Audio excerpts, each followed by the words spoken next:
Yung gupit mo sa akin, ano? Yung number 8. Sige, matitignan ko yung...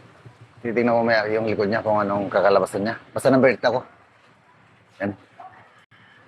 Wala na dito yung ano, dito? May pa sir yun. Ah. Ano oras na ba kayo? Ah, mamaya pa. Bago ka lang dito? Ha? Anong buwan? Ba ano, December ka pa? Ganun ba?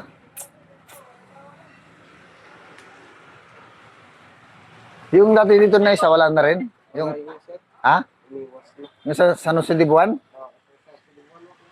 Ha? Ah, ikaw pumal... Ha? Sino lang ko lang iya. Sir number 8. Oo. Ba't sa umalis? Sir. Ah, naghanap ng ibang ano? Shop. Shop na? Nagsawa na siya dito? Sawa na sir. Wala ka na din. Di ba dati ito marami ano? Apat ata? Tatlo? Dito, tatlo ata ano? Garot. Oo, nag-arot.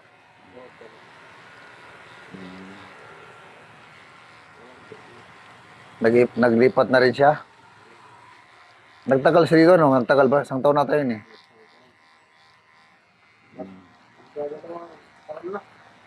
Yan?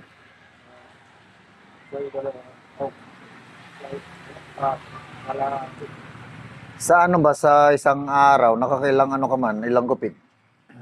Matuhan nga ni sir maray. Tuwan na tayo. Ako lang gani sir na karot. Ilan? Wala na nga karot.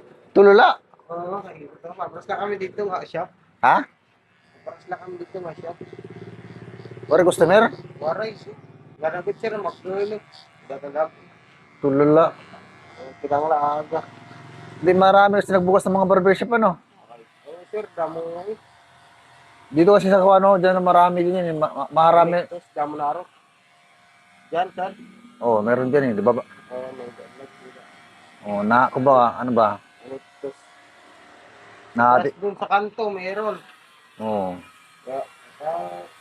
Pero yung ano, marami dito pag ano, sunray. Pero, Di ba meron din dito sa kabila, dito, aircon? sir, yan, ito lang. Ay, sa ba yun? Ito ba? Ah, dyan, oo. Pero mahal ang aircon, di ba? Kasi mahal ang kuryente. Yung mga ano, mahilig sa malamig, doon sila, no, doon sila magpapagupit. Yung mga hindi maarte, dito lang sa simple-simple lang. Mahal kasi ang kuryente. Mahal dito. Aircon.